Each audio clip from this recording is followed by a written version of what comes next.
So if I told you that over two-thirds of an entire generation just um, decided to stay home during a presidential election, You probably think democracy was collapsing, right? literally collapsing, yeah, but I mean, in the year 2000, that's exactly what happened with 18 to 24-year-olds. Only 32% of them actually voted. Yeah, it's a staggering number when you actually hear it out loud. And I mean, the media narrative that gets built around that demographic, especially now as we get closer to November 5th and Election Day, it's usually incredibly cynical. Oh, for sure. Every single cycle, we hear the same chorus painting a picture of a generation that's completely apathetic or easily distracted or just, entirely disconnected from the civic process. Right. I see those headlines literally every time I scroll through my feed. It's just a flurry of predictions about record low turnout. And honestly, it's so easy to buy into that narrative because the historical numbers do give people a reason to worry. Yeah, they do. When you have that massive of a gap in participation, right? When over two-thirds of young adults are just entirely absent from the democratic process, it really forces you to ask some hard questions about the long-term health of our communities. Which I think sets the stakes perfectly for what we're looking at today. Yeah. Because finding science-based strategies for youth engagement, um, it isn't just some fun academic exercise. Right. If we don't figure out how to effectively invite this next generation into the process, the entire civic infrastructure just begins to weaken. Exactly. So our mission for this deep dive isn't just to sit here and lament low voter turnout or, complain about kids these days. Right. We're not doing that. No, we want to uncover the actual science of what works to fix it. And I know you brought a stack of research to help us solve this puzzle today, specifically a comprehensive review from a group called Child Trends. So walk us through what we're actually looking at here. Yeah, so Child Trends is an independent, nonpartisan research center. They've been around since 1979, and their whole focus is improving the lives of children and families through really rigorous science-based information. Okay.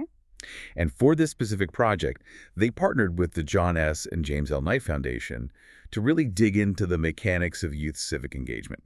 And what makes this research so incredibly valuable is that it moves entirely past the anecdotal stuff. Meaning they aren't just relying on someone's gut feeling about what gets kids to the polls. Far from it, yeah. Yeah. They conducted a systematic review of the factors that actually contribute to civic engagement among teens. They compiled all of this into something they call the American Teens series. Oh, cool. Yeah, and it resulted in a really detailed research brief, but they also created this interactive What Works web table. It's essentially a database where they mapped out the types of programs and approaches that genuinely move the needle. Right. And, just as importantly, the ones that definitively do not work.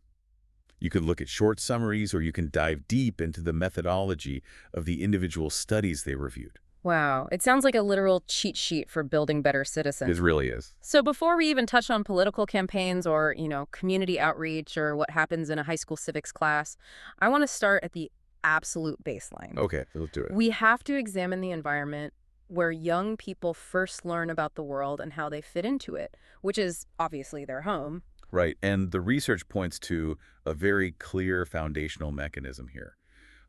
Parents act as the primary role models for civic behavior. Makes sense. The data shows a direct, really powerful correlation.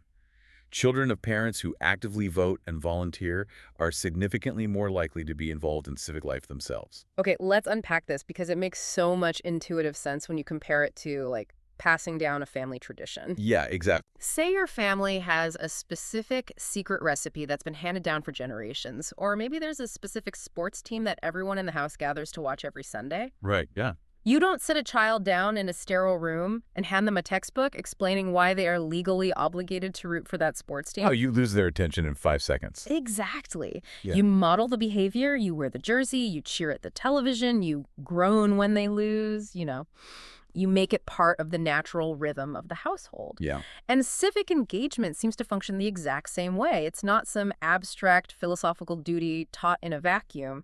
It's a modeled, lived behavior. What's fascinating here is the underlying psychology of that modeling. If we connect this to the bigger picture, democracy is essentially a learned social habit. A learned habit. Yeah, it's a muscle that has to be exercised. When a child sees a parent filling out a ballot at the kitchen table or taking a Saturday morning to volunteer at a local food bank, they're absorbing a fundamental lesson about the social contract, without even realizing it. Wow, yeah. They're internalizing the idea that being part of a community naturally requires active participation. The home environment establishes the baseline normal for them. Which means if the habit isn't visible in the household, the concept of voting or volunteering becomes something foreign. Like it becomes something that, quote unquote, other people do rather than a natural extension of their own identity. Precisely. And the hurdle to jumpstart that behavior later in life becomes significantly higher. Wait, okay, this is making me think of a huge blind spot here. What's that? If modeling is everything, we're basically saying kids whose parents work 3 jobs and literally don't have time to volunteer, or, parents who are just deeply disillusioned with the political process and refuse to vote, Right. we're saying they are doomed. Does the data just write those teens off as a lost cause? No, not at all. And that's the exact friction the researchers were looking to address. Okay, good. When the home environment doesn't provide that civic modeling, the broader community has to step in to bridge the gap. And the Child Trends Review highlights 2 highly effective mechanisms for doing exactly that: Which are? education and direct invitations. Okay, let's look at the education piece first. The data explicitly states that civics education in schools is proven to increase youth voting, which tells us that the classroom can act as a powerful secondary environment for establishing those habits. Yeah, it provides the structural knowledge that might be missing from the dinner table. Yeah. It demystifies the mechanics of how government works. Right. But as the researchers point out, knowledge alone isn't always enough to actually physically get someone out to the polls. Knowing how a bill becomes a law doesn't automatically translate to registering to vote. Exactly. That's why the research highlights a second very crucial strategy, which is direct targeted outreach. Okay. The data strongly indicates that door-to-door and phone canvassing directed toward youth are highly effective methods of increasing political involvement. Okay, wait, I have to stop you there. Yeah. I read that part of the research, and I felt some genuine, deep-seated skepticism. I mean, think about teenagers today. Honestly, think about most adults today. Fair point. If my phone rings and I don't recognize the number, I am absolutely not answering it. And if a stranger knocks on my front door to talk about politics, I'm hiding behind the couch until they leave. Right, yeah, I do the same thing. So, do teenagers today really respond to a stranger calling them on the phone? It's a completely fair reaction. Yeah. And on the surface, it sounds incredibly outdated. But this is where we have to look really closely at the methodology and the specific wording of the research. Okay. It isn't just generic mass market canvassing. The studies isolated a very specific variable, which is canvassing directed toward youth. Meaning the message is fundamentally different. It changes the entire dynamic. This raises an important question about how young people typically experience political messaging. Which is usually not great. Right, most of the time. When politics is discussed in the media or by candidates, young people are treated as an abstract talking point. They're a demographic to be managed. Yeah. And that creates profound alienation. They feel like they're being spoken about rather than being spoken to. Oh, that is a really crucial distinction. They are the subject of the debate, but they aren't actually invited to participate in the conversation. Exactly. So imagine the shift that happens when a canvasser specifically targets a young person. Okay. When they knock on their door and say, "Hi, I'm not here for your parents. I'm here to talk to you specifically about your community, your concerns, and your vote." Wow. It shatters that alienation. It acts as an explicit personal invitation into the civic process. It signals to that young person that their specific voice isn't just, a statistic on a news broadcast, but something that is actively wanted and needed by their community. That personal validation must be incredibly powerful for someone who usually feels ignored by the system. It really is. It makes me think about the difference between getting a generic flyer in the mail addressed to, current residents. That goes straight in the trash. Right. Versus getting a handwritten invitation with your actual name on it. You are infinitely more likely to show up to the party if you know the host actually wants you there.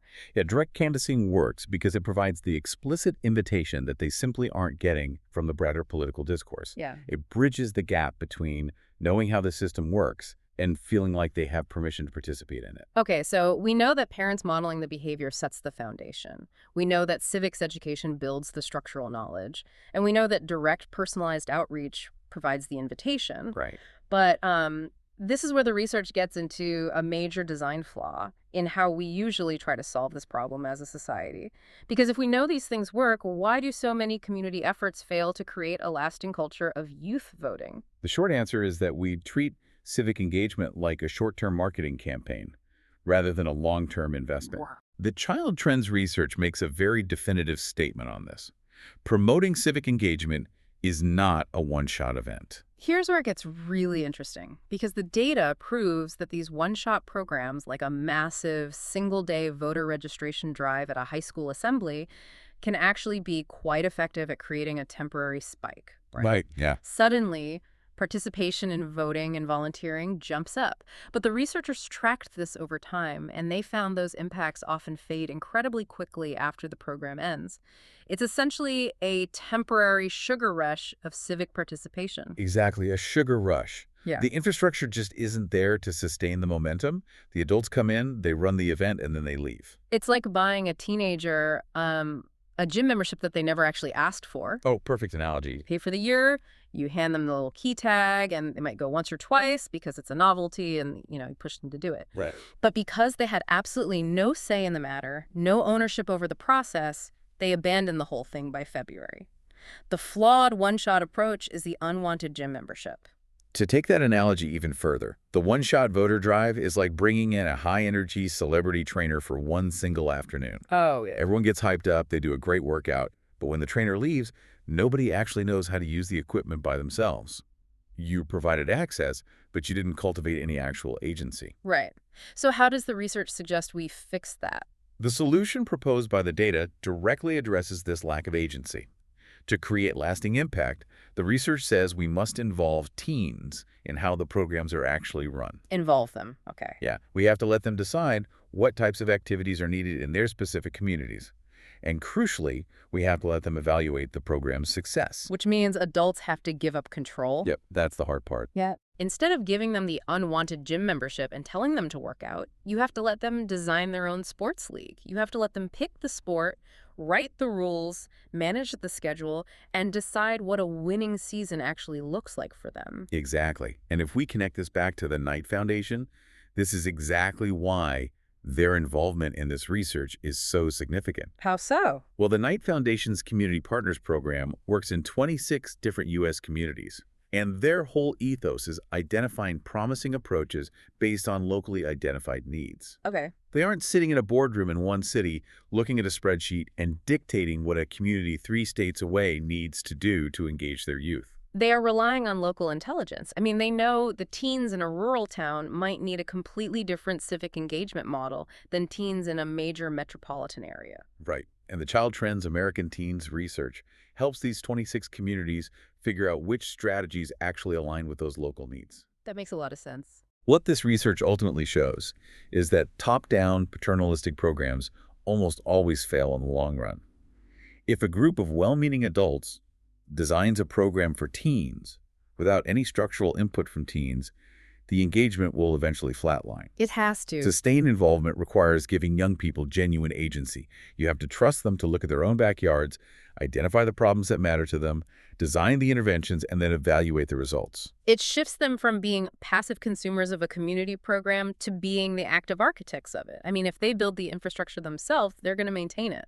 Exactly. It requires an entire ecosystem of engagement. Mm-hmm. And honestly, it requires us to change our fundamental mindset about what young people are actually capable of managing. So to synthesize all of this, solving the vanishing voter problem, especially as we look toward November 5th and all the inevitable predictions of doom and gloom, it requires a multi-layered approach. Yeah, definitely. It isn't a mystery anymore, right? We actually have the science mapped out. First, it starts with parental modeling at home, showing, not just telling, what civic duty looks like in everyday life. Absolutely. Second, it requires bridging the gap when that modeling isn't there through explicit, personalized invitations, like youth-directed canvassing and robust civics education. Yep.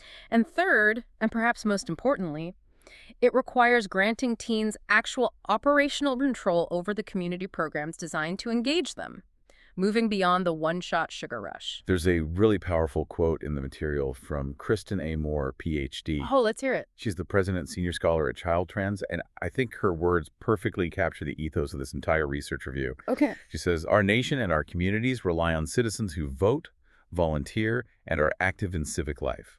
Low voter turnout is not a reason to give up on our youth. It is reason to be more concerned about and dedicated to bringing young Americans into the process and into the civic lives of their communities. That quote is a direct challenge to the cynical media narrative we talked about at the beginning. It flips the entire script. It really does. Low youth turnout isn't an inherent failure of the youth. It's a failure of the invitations we are extending to them. Yeah, we can't blame them for not showing up to a party they weren't genuinely invited to, or, for abandoning a program they had no voice in creating. Exactly. Which brings us all back to you, the listener. Because building the civic infrastructure isn't just the job of some national political campaign or a massive nonprofit foundation. Right. It's an ongoing daily community project that involves all of us, whether you're a parent sitting at the kitchen table modeling that behavior for your kids, an educator bringing these concepts to life in a classroom, or just a neighbor in one of these communities deciding how to interact with the young people around you. You are part of this ecosystem. We all play a role in determining whether a young person feels like a passive spectator to democracy or an active, valued participant in it. And that leaves us with one final lingering question to think about. If the research explicitly shows that young people's civic engagement quickly fades when one-shot programs end, what does that say about how adults treat democracy? Are we, as a broader society, mistakenly treating voting as a one-off event that just happens every 4 years when a presidential election rolls around, rather than modeling it as a continuous, lifelong practice of community involvement? It's an uncomfortable mirror to look into, honestly. If we want the next generation to view democracy as a daily habit, we have to make sure we aren't just treating it as a quadrennial event ourselves. Definitely something to mull over the next time you hear those predictions about the vanishing voter.